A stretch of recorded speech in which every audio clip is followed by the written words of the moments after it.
ज्ञानोबा आणि तुकोबांच्या पालख्यांचं पुण्यामध्ये आगमन झालं। भक्तिरसामध्ये रमलेल्या या पालखी सोहळ्यात एका 86 वर्षीय आजीबाई आकर्षणाचा केंद्रबिंदू ठरल्या। त्यांचा उत्साह अचंबित करणारा आहे। वारी दरम्यान त्यांना आलेले अनुभव सांगताना पांडुरंगाला पाहण्याची दृष्टी आजी देऊन जात आहेत आणि त्यांच्याशी यावेळेस आमच्या प्रतिनिधी सागर आव्हाडांनी बातचीत केली। माझी वडिलांची 4 पिढ्याची वारी आहे, त्यामुळे मला छंद लहानपणीपासून लागलेला होता। मी माझ्या भावाच्या आणि चुलत्याच्या आज्ञेनुसार मी वारीला लागले।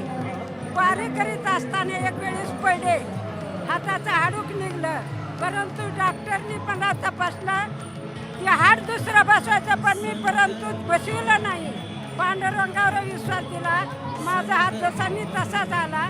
अहो, कसल्याच प्रकारचा मला सारा आनंदमय आनंद वाटतो।